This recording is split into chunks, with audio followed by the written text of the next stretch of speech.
community is we really do have dual economies. We have people that moved here with their pensions, and I'm one of them, that can live well on their pensions.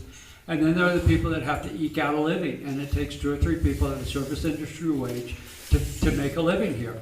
We need to look for better paying jobs. I do agree that technology is one of the big keys.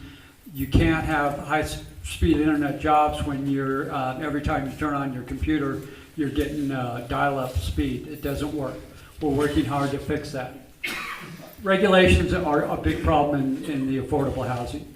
We're working now where you have to look at people that are building a home. They're paying for an engineered septic system, and then they're having to pay $1,000 to have that inspected. So you're kind of paying twice for some of the same service. If we look at some of the models that include high density, do they need to have sidewalks? Do they need to have parking lots as big?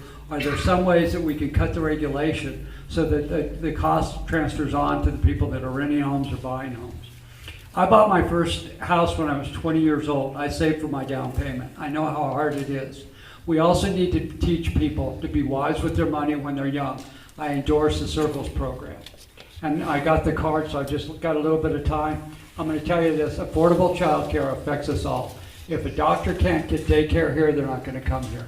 If people that have good paying jobs can't afford to have their children looked after while they're at work, they're not going to come here. So child care affects us all. Even if we don't have kids, we need to not have roadblocks to businesses coming here.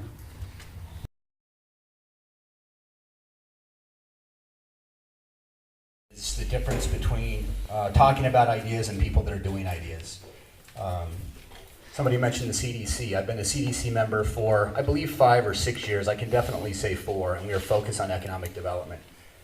I've created a tiny house project that is real and is existing, that would provide a template for homes to be built in Archuleta County that could be purchased for $100,000 to $120,000 with down payment assistance. We've created a finance package that is real and creates home ownership and a mortgage for people in this community to have a house for $600 or $700 per month.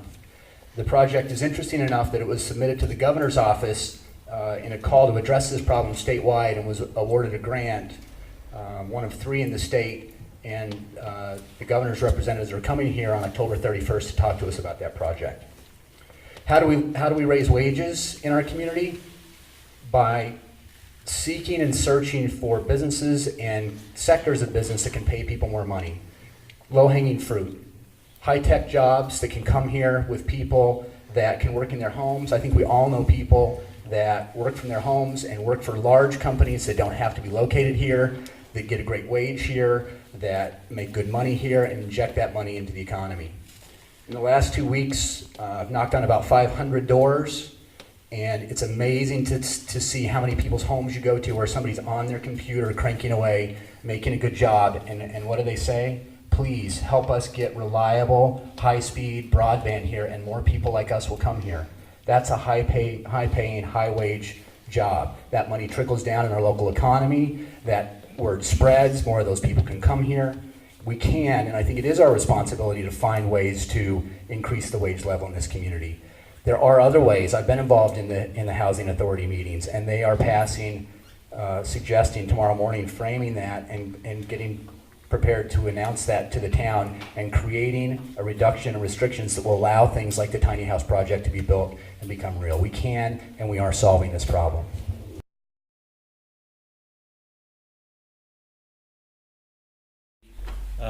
Better spoke to it in terms of also adding childcare to it, because if childcare costs are astronomical for a family, then even if you raise their wage for the family, it's dissipated just in the childcare costs. So all of these things are tied together, and all have consequences for the community. I think it was Ronnie that mentioned the affordable housing group with the county. That group has been meeting for several months now, and I think it's about to release its recommendations. But let me speak to some of the points that they've come up with, and that I think Ray and I participated in that group over these months. and I agree with every one of these points. There is no silver bullet to the housing issue. It's going to have to be a multifaceted approach to it. We need emergency housing. We've got people living in the forest right now with winter coming, and they're going to have emergency needs coming up. Subsidized housing is another area. We need better land use regulations so that we get more density, so that we can build smaller homes, multifamily homes. Right now, only 1.5% of our land area that is private is zoned for multifamily housing. That's just not adequate. 12% of the land that is in multifamily housing is, a lot of it's in timeshares. So it's not being able to be utilized. So there's a lot of approaches to this. There's a lot of opportunities, and certainly the county is going to be involved in it simply because we're starting to work on our county plan, which is outdated. It was done in 2001, and it was outdated when I arrived here. And the only thing that it says is we should have more affordable housing in this county. That's it. So, more. Thank you.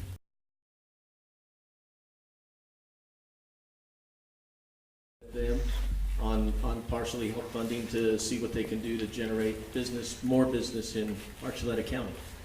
The other thing is as far as wages that are concerned, I don't know if that's really a county commissioner's responsibility. I believe that our responsibility is we're the policymaker for the county, and also fiscally responsible for the county's budget and their money. The other thing is we're also partially responsible, and we got to act on quasi-judicial matters in the county. That's part of it, of a county commissioner. The other thing is affordable housing. There's a affordable housing work group that's been formed here in Archuleta County.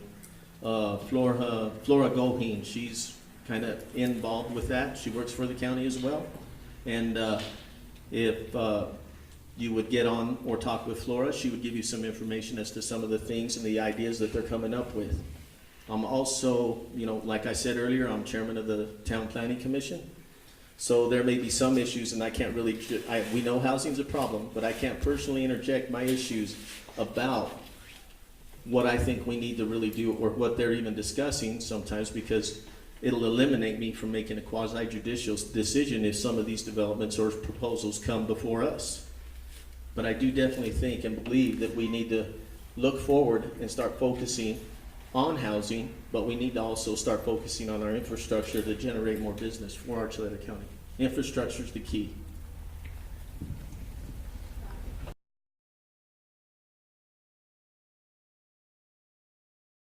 I don't know how much we can do to make sure everybody pays somebody fairly, but I know we do have already the Community Development Corporation here that is working with local businesses. It's a way for people considering opening a business in Pagosa, coming to Archuleta County to find resources. And I think that as the Board of County Commissioners, the board has the willpower to fund that organization to where they have people that can staff it and make it easier for businesses to come to hire people with higher paying jobs, not just the service industry jobs.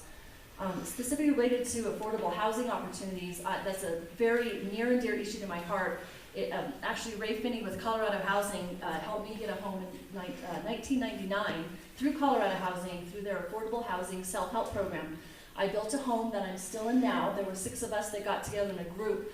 Colorado Housing has since dissolved because when the market tanked here in Archuleta County, people did not want to own a home and be tied to it when there were no jobs here to keep. Affordable housing is still a huge issue. My son lives here. He has to get several roommates to be able to afford a home. The Board of County Commissioners can work with other local housing organizations, once again, to provide funding. When I was the president of Colorado Housing, I ended up being on their board to try to give other people the opportunities I had. We had to go to the Board of County Commissioners and ask for funding for our nonprofit to try to keep the cycle going for programs such as the self-help program, which got people into homes in a way that wasn't just setting up some project somewhere for low-income people. My home is in a nice neighborhood up in Pagosa Lakes. There's a lot of Colorado housing homes throughout the community. I think a program like that would be essential, bringing that back, as well as looking into the Archuleta County Housing Authority and refunding that program, so we have some kind of public entity for oversight looking into affordable housing.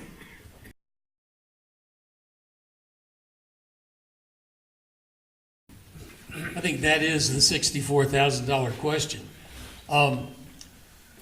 I'd like to talk about the housing part first because that has been my career and my background. We do need the workforce housing. We need housing in all the different parts. But the thing that I think would work the best and would also provide in the local economy is I'm actually on a committee working with the town and with the county to generate more affordable housing. And a lot of that is we don't need a great big housing project because typically those take 2 or 3 years to get, and then there's occupancy problems and things like that.